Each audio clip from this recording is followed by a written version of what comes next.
Linha solta.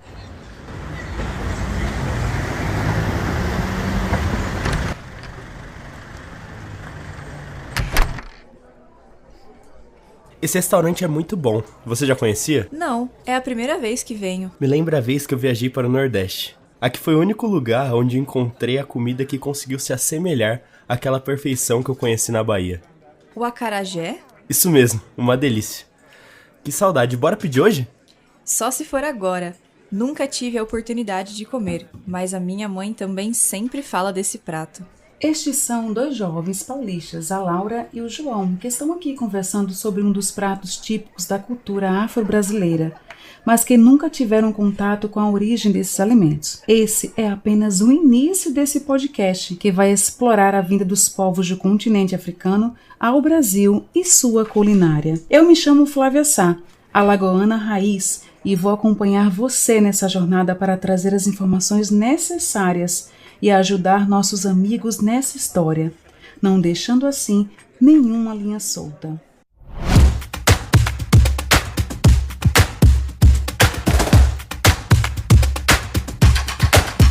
Linha solta. Seja bem-vindo ao podcast Linha Solta, episódio A História Tem Sabor, sobre a riqueza da cultura afro-brasileira por meio da culinária. Este é um trabalho da disciplina Projeto em Rádio e Jornalismo, desenvolvido pelos alunos do 5º período do curso de jornalismo da Faculdade Canção Nova. Linha solta. Antes de mais nada, venham trazer um contexto histórico. Os povos oriundos do continente africano vieram ao Brasil a partir do século XVI para trabalharem nas lavouras de cana-de-açúcar e, posteriormente, nas lavouras de café e na mineração. Os povos africanos eles foram misturados por regiões distintas e trazidos de diversas regiões da África, misturando línguas, misturando povos, misturando tradições, misturando culturas. Aqui no Brasil, houve uma mistura entre as culturas de diversos países do continente africano com os povos portugueses e os indígenas, dando origem a diversos elementos da cultura brasileira, como a culinária. E esses elementos foram espalhados por todo o território do Brasil, devido à escravização dos africanos. Principalmente as regiões que exigiam mão de obra, obviamente. E você vai pegar, no início da colonização, toda a faixa litorânea do Brasil, e depois com a descoberta do ouro, isso vai se intensificar. Então, muitos escravizados virão, e no início, principalmente homens, era muito raro trazerem escravizadas. O maior número era de escravizados homens, porque iam trabalhar na mineração.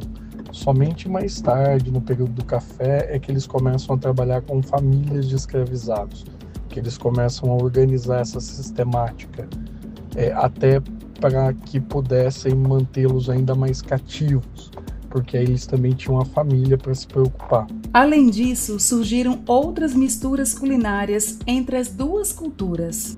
O fato é que nós vamos ter receitas que começam a nascer no Brasil, que tem influência de diferentes culturas. Ela não é só filha, por exemplo, da cultura europeia, ou da cultura indígena, ou da cultura africana. Ela traz em si elementos de diferentes culturas, formando aí alguns itens que nós consumimos e que acabamos associando mais a uma determinada cultura ou a outra, dependendo do tipo de elemento que vai nessa receita. Estas são as palavras do historiador e professor Diego Amaro de Almeida, coordenador do Núcleo de Estudos de Relações Étnicos-Raciais da Unisal de Lorena. Ele trouxe um panorama histórico sobre a relação cultural entre os povos do continente africano e os brasileiros. Essa riqueza histórica será explorada em todo o conteúdo deste podcast, ressaltando pontos importantes e levantando curiosidades sobre a culinária da África que chegou ao Brasil. Esse é só o começo do episódio A História Tem Sabor, do podcast Linha Solta. Como a culinária é a guia da nossa conversa de hoje, confira agora uma receita de um prato de origem africana que chegou ao Brasil. É hora da receita! Olá, caros ouvintes! Aqui é a Laura Lomônaco, sou uma das roteiristas do podcast Linha Solta e interpreto a personagem Laura. O programa está bom demais e para ficar ainda melhor, vou ensinar a receita do caruru e do vatapá, pratos nordestinos que serão assuntos do próximo bloco do podcast. Vou começar com a receita do caruru. Para esta receita, a medida dos ingredientes é a famosa xícara de chá.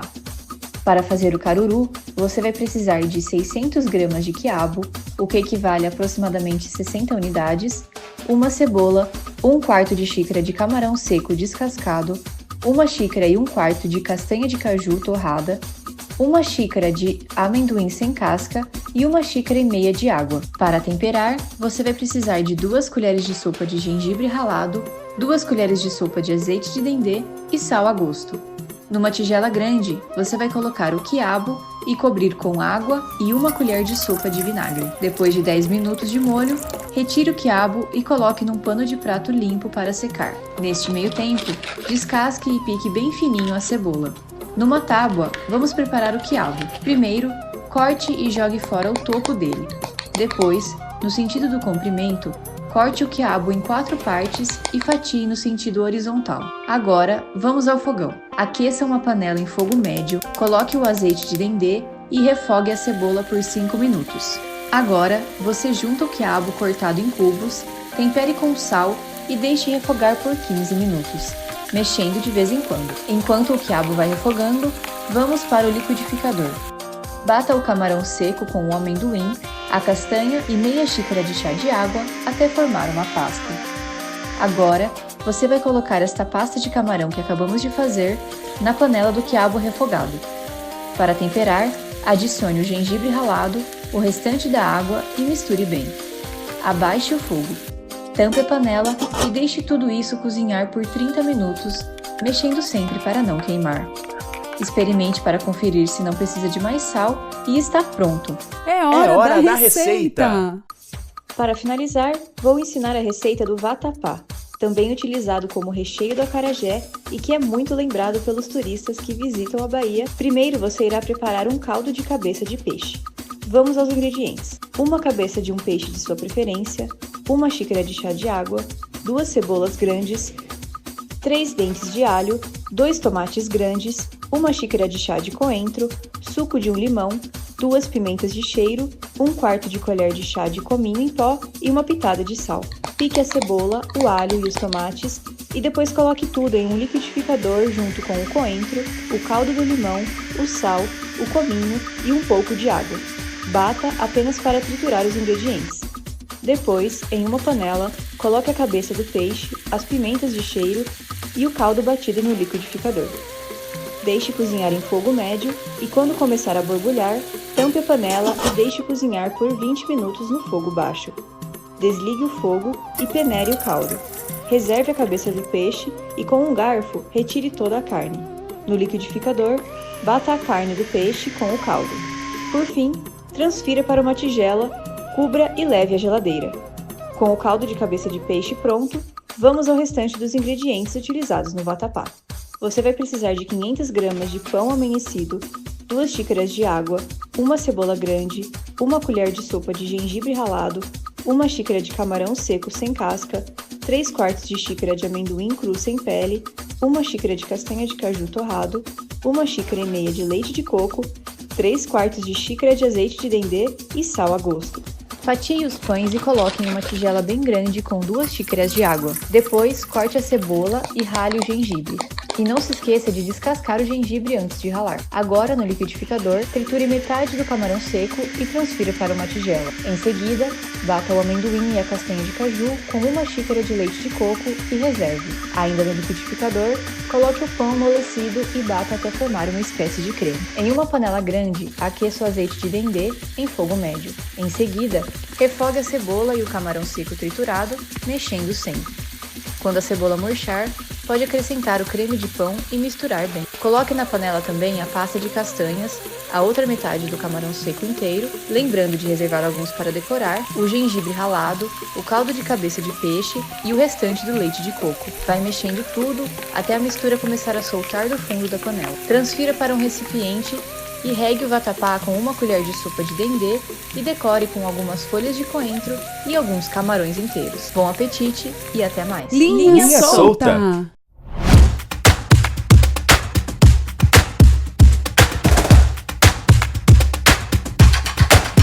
Linha solta! Aqui está o acarajé de vocês. Bom apetite! Que maravilha! Estava morrendo de fome. Eu também, nossa! E esse prato é mais bonito do que eu esperava. Espero que o gosto também me surpreenda. Com certeza, vai te surpreender. E o que é esse creme verde que tem aqui dentro? Parece ser alguma coisa árabe. Acho que não é isso não, João. Vou pesquisar aqui. O caruru faz parte do recheio do acarajé, assim como explica a chefe de cozinha Francine Sá. É um prato de origem africana trazido para o Brasil pelos escravos, o que compõe o vatapá. Ele é feito de pão, camarão, castanha de caju, leite de coco, dendê e especiarias, que são as ervas secas. E aí fica a critério do chefe ou da pessoa que vai preparar, colocar ou não. Olha aqui, João. O prato é de origem africana. Nossa, viajei. Mas eu jurava que era coisa árabe. Pra falar a verdade, sei pouco sobre a origem do acarajé. Mas qual será que é a origem dos outros ingredientes? Vejo agora aqui com uma inteligência artificial no meu celular. É bom que a gente aprende e da próxima vez faz lá em casa. Olha, estou vendo aqui. O acarajé é uma palavra que tem origem na língua africana Yorubá. Acará significa bola de fogo e jé significa comer. Ou seja, comer bola de fogo. Ah, é por isso da pimenta que vai no preparo. O acarajé ele é feito com feijão fradinho, cebola, sal e dendê. Geralmente, quando a gente vai preparar, nós deixamos o feijão fradinho de molho de um dia para o outro e tentamos tirar aquela palha que solta do feijão. Feito isso, o que a gente faz? A gente cozinha a cebola junto com o feijão fradinho, o sal e o dendê. O feijão fradinho ele é triturado com os demais ingredientes, formando uma massa que é frita no óleo e no dendê. Para acompanhar o acarajé, geralmente usamos o caruru e o vatapá. Vatapá? Azeite de dendê? Só negócio diferente. De onde que vem isso? Ah, esses paulistas! O caruru, que também é um prato de origem africana do Nordeste, popularmente criada na Bahia. O que compõe o caruru? Compõe o quiabo, a cebola, camarão, a castanha de caju, o dendê e especiarias. O quiabo ele é cozido com os demais ingredientes, resultando num prato espesso e saboroso. Sem falar e sem esquecer o dendê, que é típico do nosso Nordeste do Brasil. Agora que a gente está conhecendo os pratos que surgiram dessa mistura entre os povos que vieram do continente africano e os brasileiros, eu confesso, fiquei curiosa de viajar para o Nordeste e comer essas delícias regionais. Uma coisa que eu posso garantir é que a comida lá tem outro sabor. Mas agora com essa receita que pesquisamos aqui, podemos marcar de fazer. E se ficar gostoso, a gente pode até abrir uma barraquinha de acarajé. Ia ser uma boa mesmo, mas eu acho que eu acabaria com o estoque em uma semana. Sou apaixonado nisso. Não consigo me controlar. Pensando bem, vamos fazer só pra gente, então. O acarajé guiou essa primeira parte do programa. Então, nada mais justo do que a gente aprender a fazer essa delícia antes de avançarmos para o próximo bloco. Segura aí, porque agora vem. É hora da receita. Olá, meu caro, tudo bem? Espero que esteja gostando e aprendendo muito com esse podcast inteiramente preparado para você. Acho que você já deve estar reconhecendo minha voz. Eu me chamo João Sagioro, sou osasquense e moro na cidade de Cachoeira Paulista, onde curso jornalismo na faculdade Canção Nova. E aqui estou, dando vida ao personagem João, do episódio de hoje do Linha Solta. Além disso, eu trabalhei também na construção do roteiro, dando ideias e elaborando o texto, que se tornou o produto que você está escutando, além de trabalhar na edição desse áudio. Agora, como a Flávia bem disse, estou aqui para te ensinar como preparar um delicioso acarajé, que a sua receita já foi pincelada no decorrer do episódio pela nossa querida chefe Francine, mas que te falarei passo a passo para fazer essa maravilha da melhor forma. Então já pegue seu bloquinho de anotações, aguce os seus ouvidos e bora para a receita.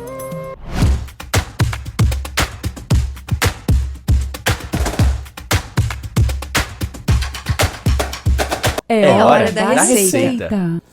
Para fazer essa iguaria, você precisará dos seguintes ingredientes: 500 gramas de feijão fradinho cru, meio quilo de cenoura, uma cebola pequena, com casca e tudo, porque aqui nada se desperdiça, 500 ml de óleo, meio litro de azeite de dendê, e não vai usar o normal, hein? E para o recheio dessa maravilha, você vai usar 150 gramas de camarão e 2 xícaras do vatapá, que já foi ensinado pela nossa querida amiga Laura. Se não tem algo que eu disse aqui, vou dar alguns segundos para você ir no mercado comprar.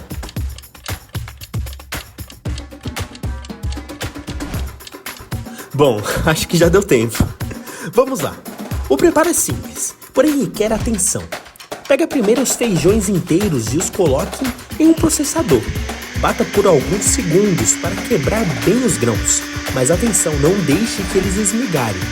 Em seguida, você vai transferi-los para um recipiente e cobri-los com água. Esqueça eles por 12 minutos, ali sem medo de molho. Mas marque o alarme para não perder o tempo. Quando der a hora, mexa com uma colher. Pegue uma peneira para retirar as cascas que se desprenderam do feijão. Retire tudo o que conseguir e reserve. Pegue os feijões e as cebolas e os coloque no processador. Bata por 3 minutos. Agora com uma colher de pau, vá batendo essa massa até que ela triplique de volume. O processo é um pouco demorado, mas é de suma importância para a fermentação. Em seguida, coloque o óleo com azeite de dendê e a cebola com casca em uma panela média. Leve tudo isso ao fogo para já ir esquentando o nosso óleo. Pegue 2 colheres de sopa para moldar os bolinhos. E quando o óleo estiver bem quente, é só colocar os bolinhos para dar aquele tibum nessa piscina deliciosa por 3 minutos de um lado.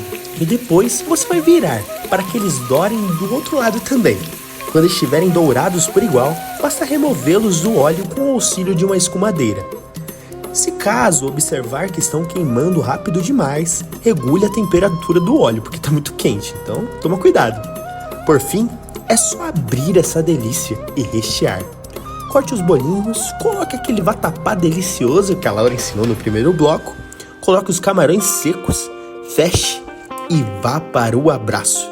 Se delicie com essa iguaria que veio da África e que se adaptou ao nosso país. E essa informação que eu disse agora, você já conhecia. Tudo já foi retratado aqui no Linha Solta. Aqui nesse episódio, nós misturamos a história com os alimentos. Enchemos a sua barriga e a sua mente com conhecimento. Obrigado por nos acompanhar até aqui. Te espero no próximo bloco, hein? Para darmos continuidade à saga das relações étnico-raciais por meio da culinária. Até logo!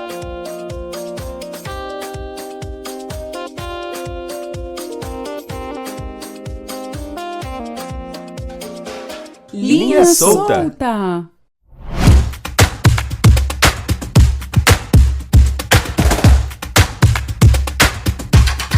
Linha solta. Garçonete, eu estava olhando ali a mesa vizinha e reparei num prato também diferente. Parece um bolinho amarelo. O que é aquilo? É um prato muito pedido aqui no nosso restaurante. Eu não sei explicar de onde é, mas é gostoso. Ele é à base de flocão de milho e você pode comer com carne. Como ovo frito, até ele puro com manteiga é uma delícia. Eu já sei, é o cuscuz, não é? Isso mesmo, pelo jeito você entende mesmo desses pratos. Na verdade, a minha saudosa avó fazia sempre para mim.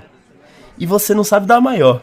Eu tava pesquisando esses dias e eu descobri que o cuscuz não é do Nordeste. Não é do Nordeste? Não, ele veio da África. É isso mesmo. Muitos se espantam, mas o cuscuz é do norte da África. O cuscuz é um prato que veio da África também. Existem várias variações a depender da região do Brasil. Geralmente os mais conhecidos são o cuscuz nordestino e o cuscuz paulista. Ela vem da África do Norte, ela é uma palavra de origem árabe, só que ela vai ser afrancesada quando chega no Brasil e quando nós passamos a utilizar no Brasil. Nossa, esse jantar está sendo uma verdadeira viagem cultural. Que bonito ver essas relações étnicas. Os pratos que atravessaram o Oceano Atlântico mantiveram sua essência, mas se adaptaram ao novo local. Verdade, e o mais legal é poder aprender tudo isso se alimentando bem e se divertindo. Tem razão, João. Além de alimentar o nosso corpo, a gente alimenta a nossa mente. Inclusive, ano que vem eu tenho que apresentar o meu TCC. E quem sabe eu não pense no projeto a partir dessa conversa. Já pensou o nome do projeto? A História Tem Sabor. Seria uma boa, hein? Verdade. Eita, agora que eu vi o horário. Está ficando tarde. Vamos pedir a conta, senão vamos zerar a aula de história em uma noite só. Esta foi a noite de Laura e João. Ali um momento de descontração se transformou em um aprendizado. E depois de tantas respostas, não resta nenhuma linha solta.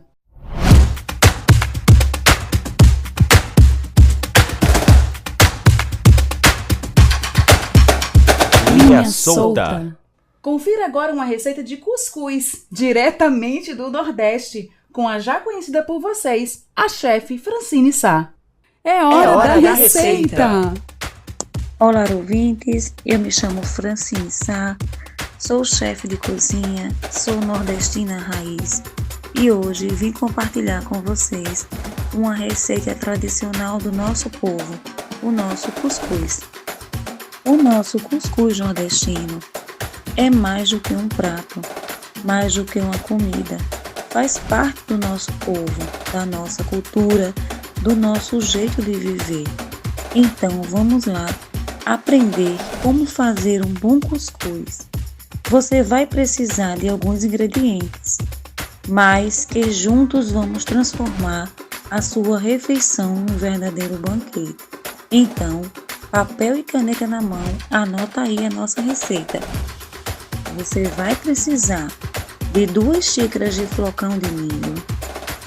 Ele é quem vai dar a base do nosso cuscuz. É ele que vai incrementar o top dos cuscuz. Água o suficiente para umedecer o flocão. Sal a gosto, para dar aquele tempero especial.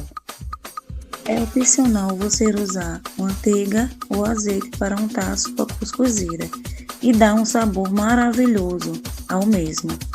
E pode ser opcional, você pode adicionar ingredientes como queijo coalho, carne seca, carne do sol, algumas verdurinhas, legumes, até mesmo um ovo se quiser. O ideal é que você, ao colocar a água no cuscuz, você observe para que ele não fique encharcado. Isso vai dar toda a diferença no cozimento do seu cuscuz.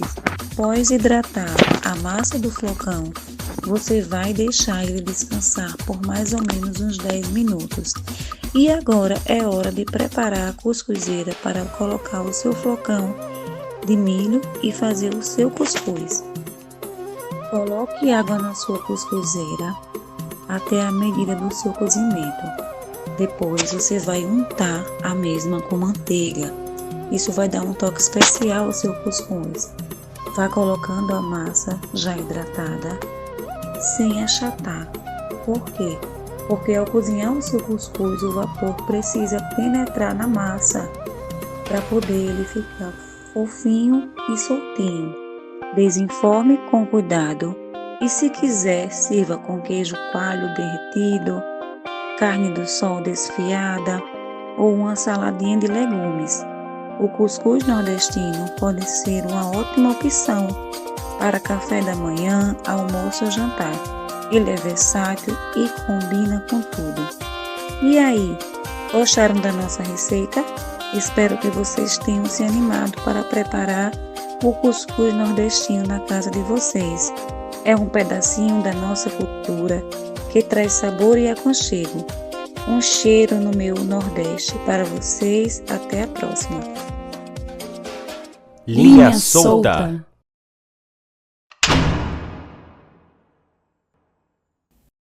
Bom, eu acredito que a pauta em questão, ela quebra alguns preconceitos e derruba alguns paradigmas. É sempre essencial falar sobre os povos que formaram a sociedade brasileira e que trouxeram e doaram um pedacinho deles para a nossa formação. O nosso dever como futuros jornalistas é justamente esse, levar a verdade, não simplesmente dar créditos, mas de levar conhecimento. Eu mesmo aprendi muito com esse episódio do Linha Solta, que nasceu justamente com esse objetivo de não deixar nada sobrando, nenhum ponto sem nó e nenhuma meia-verdade. A sede por levar informação nos guia. Inclusive, uma das nossas maiores alegrias foi a descoberta da origem do cuscuz, que podemos levar até mesmo em primeira mão ao nosso mestre, né? Nós levamos ao professor Danielson, que coordenou o projeto, essa informação. A equipe se debruçou no tema para garantir qualidade para você, nosso ouvinte, a quem agradecemos pela atenção. E também esperamos que tenha gostado e aprendido um pouco com essa aula gastronômica, que não tenha sido apenas um tempo perdido, que o tempo dedicado a esse podcast não tenha sido algo em vão, mas que de fato tenha sido produtivo, útil e bem utilizado. Reitero meus agradecimentos e todo o meu carinho a você, meu caro ouvinte. Atenciosamente, João Sagioro, roteirista, editor e personagem do podcast Linha Solta. Produzir este podcast foi uma experiência inédita para mim. Planejar a pré-produção, a produção e a pós-produção junto com o meu grupo me trouxe um novo olhar, ou melhor, me deixou com os ouvidos mais atentos aos produtos radiofônicos. Usar a voz não é somente ler, é saber interpretar o texto, estabelecer conexão com o ouvinte e dar vida ao programa. O podcast Linha Solta foi uma oportunidade para desenvolver tudo o que aprendi em sala de aula ao longo do semestre e, principalmente, saber trabalhar a voz. O tema Relações Étnico-Culturais Afro e Afro-Brasileiras foi desenvolvido de forma descontraída, que é algo possível dentro do formato do podcast, mas, ao mesmo tempo, trouxemos informações precisas sobre este universo cultural. Também pude desenvolver as técnicas de entrevistas ao conversar com o professor Diego. Por fim, aprendi sobre as relações existentes entre os povos oriundos do continente africano e os brasileiros e a culinária que surgiu como resultado desta união. Finalizadas as tarefas da pré-produção, partimos para as gravações das falas utilizadas no podcast. Gravamos em um estúdio da Rádio Canção Nova. Com as falas dos apresentadores e as entrevistas já gravadas, demos início ao processo de pós-produção. Com as orientações do professor Danielson, aprendi a utilizar algumas ferramentas do software SoundForge. Por fim, posso destacar que aprendi sobre as relações existentes entre os povos oriundos do continente africano e os brasileiros, e a culinária que surgiu como resultado desta união. Durante esse trabalho, eu tive a oportunidade de colocar em prática muitos dos conteúdos teóricos que aprendi ao longo do curso de jornalismo. Nas entrevistas e gravações realizadas na Rádio Canção Nova, me senti de fato atuando como uma profissional da área. Foi ali que experimentei na prática a questão do escutar com atenção e construir também uma narrativa jornalística de qualidade. Sem dúvida, foi uma experiência enriquecedora, que reforça ainda mais a certeza da minha escolha pela profissão. E sobre o conteúdo do projeto, olha, eu realmente me surpreendi. Descobri, por exemplo, que o cuscuz não é de origem brasileira, e eu, que a vida inteira, achei que era uma criação típica do meu Nordeste. Por fim, deixo aqui meu agradecimento especial à Faculdade Canção Nova, representada pelo professor Danielson Freire, que foi essencial para a realização deste projeto. Flávia Sá, para o Linha Solta, a história tem sabor.